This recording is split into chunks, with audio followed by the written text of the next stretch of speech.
नमस्कार किसान भाइयों बहनों, आप देख रहे हैं दूरदर्शन किसान गांव किसान कार्यक्रम में। स्वागत है आप सभी का। मैं हूं आपके साथ अदिति शर्मा। हमारे इस कार्यक्रम में हम अहम जानकारियां आप तक पहुंचाते हैं। जरिया रहते हैं हमारे तीनों सेगमेंट्स, खेती किसानी, हमारा पशुधन और कामयाब किसान की दास्तान। अब इन तीनों सेगमेंट्स में आज के इस एपिसोड में क्या कुछ खास जानकारी हम आपके लिए लेकर आए हैं, जानने के लिए आइए शुरू करें आज के कार्यक्रम की।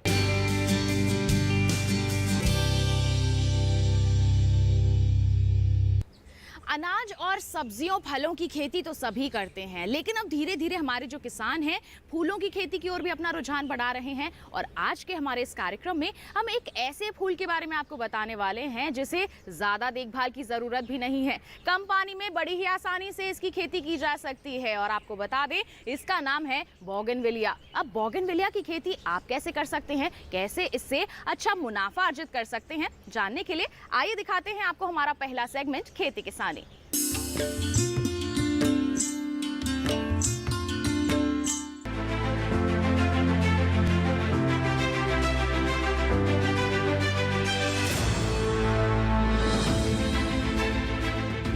हर हाल में मुस्कुराता पौधा बोगनवेलिया आजकल लोगों की पसंद में शुमार होता जा रहा है, जिसकी खास वजह उष्णकटिबंधीय इलाकों में भी आसानी से लग जाना है। इसके अलावा ये खराब मिट्टी पहाड़ी इलाकों में भी अच्छे से पनप सकता है। हालांकि इसकी 150 प्रजातियां हैं, जिनसे 12 में से 10 महीने फूल मिलते रहते हैं। बोगनवेलिया के बारे में क्या है विशेषज्ञ की राय, आइए जानते हैं। और इस समय लगभग आप यहाँ पे गमलों में और ज़मीन में भी कुछ ऐसे रंगों को और ऐसी प्रजातियों को देख रहे हैं जो कि अभी फुल ब्लूम पे हैं। और लगभग हमारे पास यहाँ पे 150 प्रजातियाँ उपलब्ध हैं। और बोगनविलिया एक ऐसा पौधा है जिसको कि शुष्क जलवायु में और ख़राब मिट्टी में या जो पहाड़ी क्षेत्र हैं, खास करके जो रॉकी लैंड है, ऐसे मौसम में इसको आसानी से उगाया जा सकता है। बोगनविलिया को पूरे वर्ष लगभग आप 12 महीने में से 10 महीने आसानी से इसके फूल का आनंद उठा सकते हैं। और यदि हम देखें तो सिर्फ दिसंबर और जनवरी के महीने को छोड़कर, जब दिल्ली और दिल्ली के आसपास बहुत ही अधिक तापमान में गिरावट रहती है, उस समय तो ये फूल नहीं देता, लेकिन बाकी 10 महीने ये लगभग फूल में रहता है। और इस समय खास करके मार्च के अंतिम सप्ताह में और अप्रैल के पहले पखवाड़े में ये बहुत ही तादाद में, बहुत अधिक मात्रा में फूल देता है। और बोगनविलिया को आम किसान या बहन भाई या खास करके जो शहरों के आसपास रहने वाले वासी हैं, जो इसको आसानी से अपने गमलों में उगा सकते हैं, इसकी बोनसाई बना सकते हैं, इसको फार्म हाउस की बाउंड्री पे लगा सकते हैं, इसको सूखे पेड़ पे चढ़ा सकते हैं, और यहाँ तक कि इसको किसी भी स्लोप पे इसको लगाया जा सकता है। और पिछले 10 वर्षों में देखा जाए तो बोगनविलिया को दिल्ली में काफ़ी एक बड़ी पहचान मिली है और इसको काफ़ी लोगों ने अपने छतों पे भी उगाया है। और दिल्ली सरकार और दिल्ली में स्थित जितने भी बागवानी से संबंधित विभाग हैं, उनका काफ़ी सहयोग रहा है और उन्होंने इसको रोड साइडर पे, रोड डिवाइडर पे या ग्रीन बेल्ट में लगा करके दिल्ली को बहुत ही सुंदर बनाने में सहयोग दिया है। इस पौधे को आजकल कई रूपों में लगाया जा सकता है। लोग इसे बगीचे में, सूखे पेड़ों पर, गमले में बोनसाई बनाकर, सड़क के बीचों बीच कई तरह से अब इसे इस्तेमाल किया जाने लगा है, क्योंकि इसे लगाना और इसकी देखभाल बेहद आसान है। वहीं पूसा संस्थान ग्राफ्टिंग विधि से नई प्रजातियां उगा रहा है, जिसमें एक ही पौधे में कई रंग के फूल खिलते हैं। बोगनविलिया को हम कटिंग के माध्यम से इसको उत्पादन कर सकते हैं। और कटिंग खास करके जब इसकी जब फूल जब थोड़ा ख़त्म होने लगता है, तो इस समय इसकी मई और जून जुलाई के महीने में कटिंग ले करके 9 इंच की कटिंग से इसके नए पौधे बनाए जा सकते हैं। और यहाँ तक कि इसमें आप एयर लेयरिंग कर सकते हैं, बरसात के मौसम में एयर लेयरिंग से भी नए पौधे बनाए जा सकते हैं।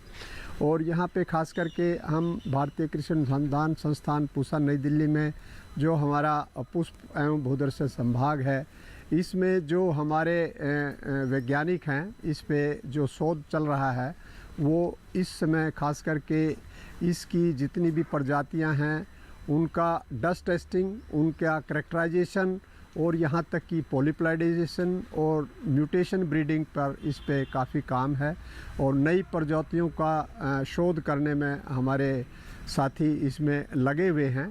इस तरह से ये कागज के फूल वाला पौधा हरियाली को भी बनाए रख सकता है और सुंदरता को भी।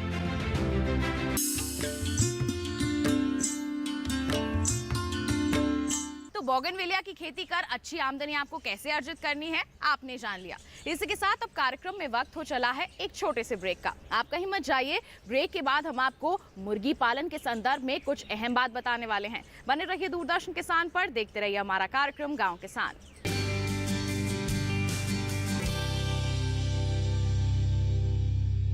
किसानों का नेता रामनाथ यादव जिंदाबाद। किसान का हाथ पत्थर तोड़ता है, मिट्टी से सोना उगाता है। आज तो तेरी शादी है, कम से कम आज तो ये किसान सेवा बंद कर। कोई आगे बढ़ा ना, गोली मार दूंगा। है कोई जो यहाँ इस वक्त इस मंडप में मुझसे शादी करे, 7 फेरे ले और घर बसाए?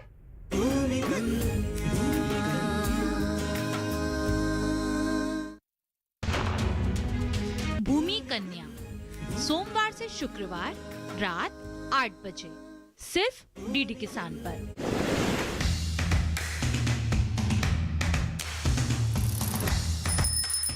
क्या बोलूं?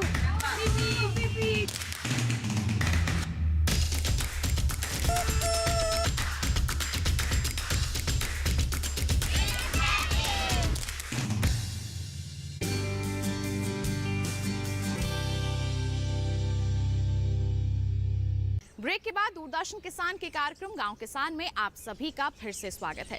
किसान भाइयों बहनों, बहुत से लोग मुर्गी पालन से जुड़े तो होते हैं लेकिन उन्हें अच्छा मुनाफा नहीं मिल पाता। वजह क्या होती है कि सही समय पर सही तरीके से प्रबंधन नहीं किया उन्होंने। ऐसे में जरूरी है कि आपको समय समय पर किस तरह के प्रबंधन करने हैं उसकी जानकारी हो। जैसे इस समय की हम बात कर ले, गर्मी का मौसम है, मुर्गियों का आवास कैसा होना चाहिए जिससे उनका स्वास्थ्य बेहतर बना रहे। आइए हमारा पशुधन सेगमेंट में इसी के बारे में आपको जानकारी देते हैं।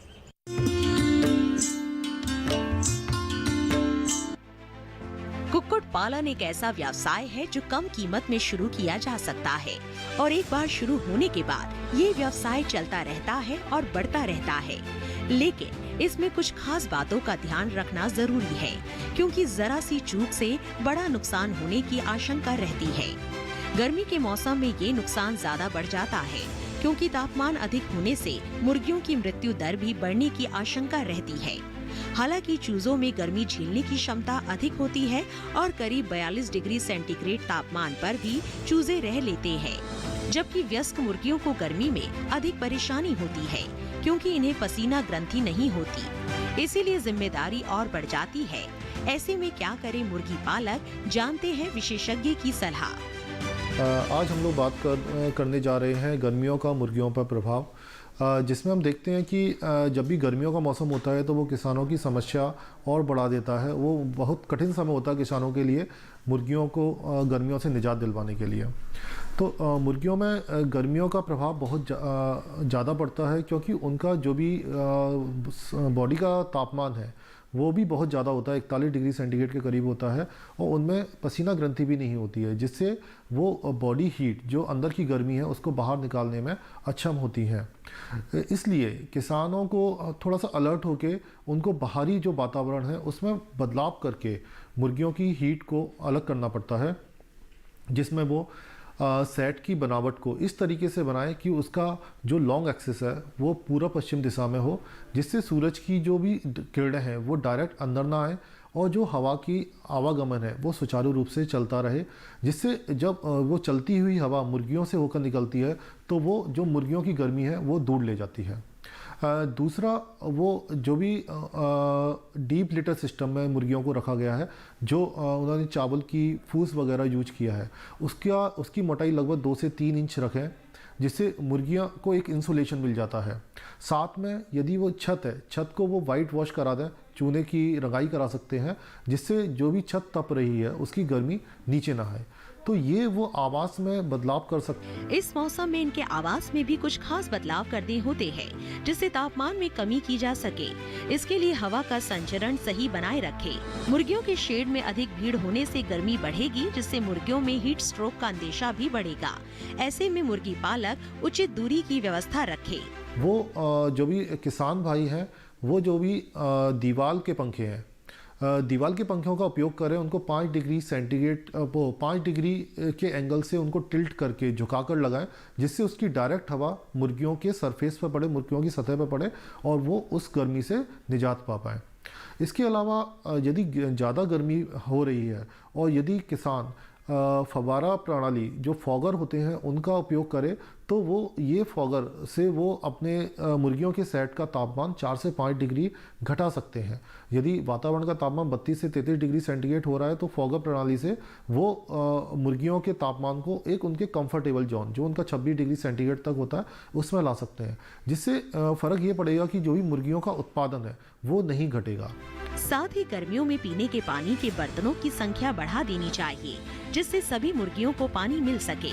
इन छोटी छोटी सावधानियों को अपनाकर मुर्गियों को सुरक्षित माहौल दिया जा सकता है, जिससे उत्पादन में भी इजाफा हो सकेगा।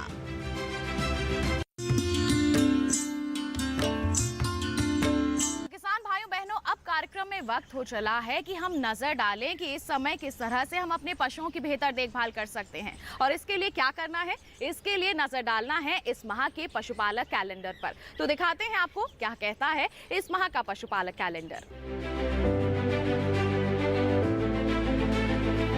पशुओं को एचएस एवं बीक्यू रोग से बचाव का टीका अवश्य लगवाएं। इस माह में अधिक गर्मी की संभावना रहती है। पशुओं में जल व लवण की कमी, भूख कम होना एवं कम उत्पादन के लक्षण आ सकते हैं। ऐसे में पशु को तापमान से बचाने का इंतजाम करें। पशुओं को दोपहर में छाया एवं हवादार स्थान पर रखें। पशुओं को दिन में कम से कम 4 बार पानी पिलाएं। गाभिन पशुओं को अतिरिक्त आहार दें एवं ब्याने वाले पशुओं को प्रसूति बुखार से बचाने के लिए 50 से 60 ग्राम खनिज मिश्रण नियमित रूप से दें।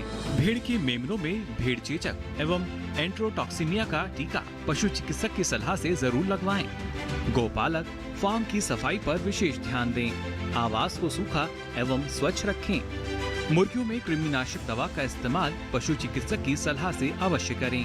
साथ ही पानी की समुचित व्यवस्था रखें। पशुओं को बाह्य परजीवी से बचाने के लिए पशु चिकित्सक की सलाह से दवा का छिड़काव नियमित रूप से करें। पशुओं को अंतर परजीवी नाशक दवा पशु चिकित्सक की सलाह से नियमित रूप से दें। पशुओं को संक्रामक रोग जैसे गलघोंटू, ब्लैक वाटर के रोगरोधी टीके समय पर लगवाएं। इस मौसम में पशुओं में फास्फोरस की कमी के कारण पाइका के लक्षण नजर आने लगते हैं, जिससे पशु मूत्र पीने, मिट्टी चाटने लगते हैं। बचाव के लिए पशुओं को खनिज लवण मिश्रण अवश्य दें। प्रोटीन, कार्बोहाइड्रेट, खनिज और विटामिन सभी संतुलित मात्रा में प्राप्त करने के लिए पशुपालक एजोला घास का प्रयोग करें। तो पशुओं की देखभाल के बारे में तो आपने विस्तार से जानकारी हासिल कर ली। इसी के साथ बता दें आपको कार्यक्रम में वक्त हो चला है एक और छोटे से ब्रेक का। आप कहीं मत जाइए, हम जल्द ही हाजिर होंगे। बने रहिए दूरदर्शन किसान पर, देखते रहिए हमारा कार्यक्रम गांव के साथ।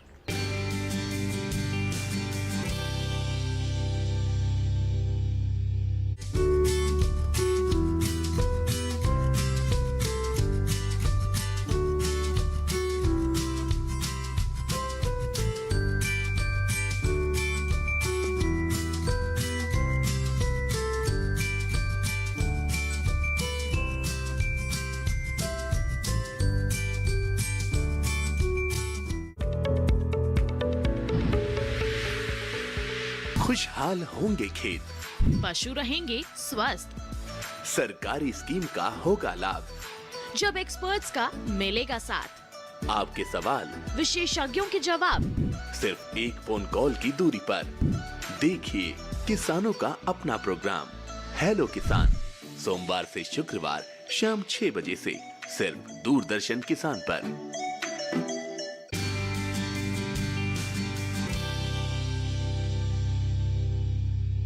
ब्रेक के बाद दूरदर्शन किसान के कार्यक्रम गांव किसान में आप सभी का फिर से स्वागत है। बता दें किसान भाइयों बहनों, आज के हमारे इस कार्यक्रम में हम आपकी मुलाकात एक ऐसे सफल किसान से करवाने वाले हैं जो केवल न खुद सशक्त हो रहे हैं बल्कि अपने जो क्षेत्र की महिलाएं हैं उन्हें भी सशक्त बना रहे हैं। जी हाँ, इनका नाम है ऋषिराम और ये रहने वाले हैं उत्तराखंड के। आइए मुलाकात करते हैं इनसे, जानते हैं कैसा रहा है इनका कामयाबी का सफर।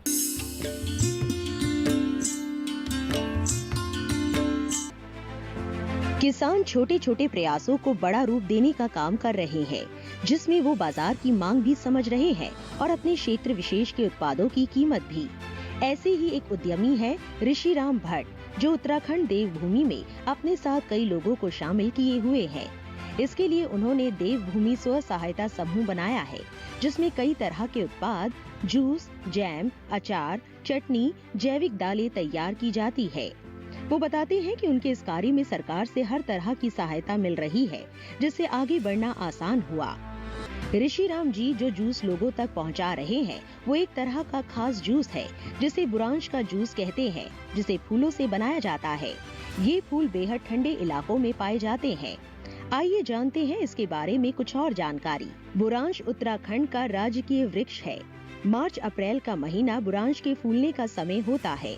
बुरांश एक सदाबहार पेड़ है जो समुद्र तल से 1500 से 3600 मीटर की ऊंचाई पर उगता है।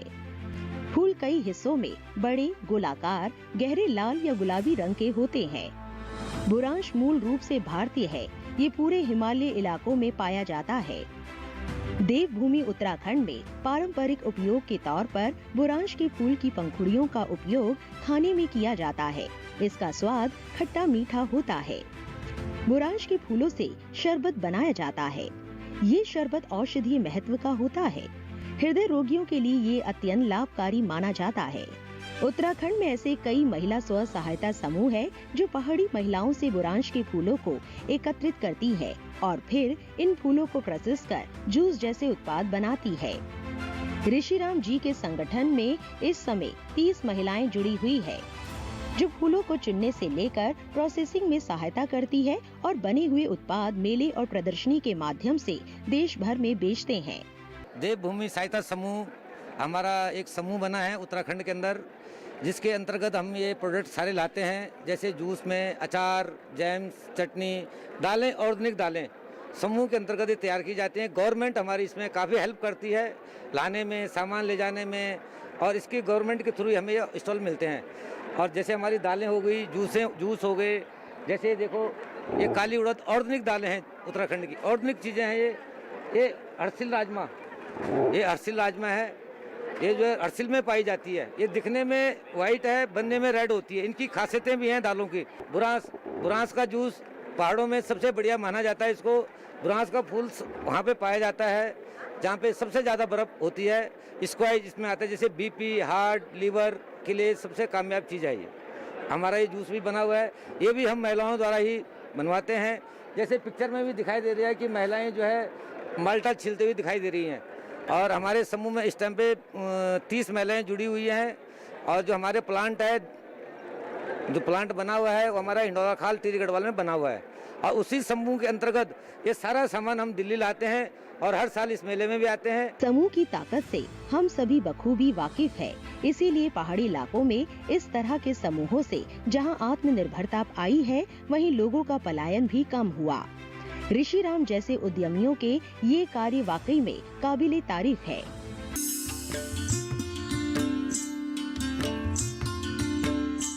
तो किसान भाइयों बहनों, ये था हमारा आज का कार्यक्रम गांव किसान। हम उम्मीद करते हैं तमाम जानकारियां जो आज के कार्यक्रम के माध्यम से हमने आप तक पहुंचाई हैं वो आपके लिए जरूर लाभकारी साबित होंगी। एक विशेष जानकारी आपको जरूर दे दें कि YouTube चैनल के जरिए आप दोबारा हमारा ये कार्यक्रम देख सकते हैं। QR कोड आपको दिखाया जा रहा है, स्कैन कीजिए इसे, सीधा आप पहुंच जाएंगे हमारे YouTube चैनल पर। तो इसी के साथ किसान भाइयों बहनों, आज के लिए इतना ही। अगले अंक में आपसे करेंगे मुलाकात, तब तक के लिए हमें दीजिए इजाजत। आप बने रहिए दूरदर्शन किसान पर। नमस्कार।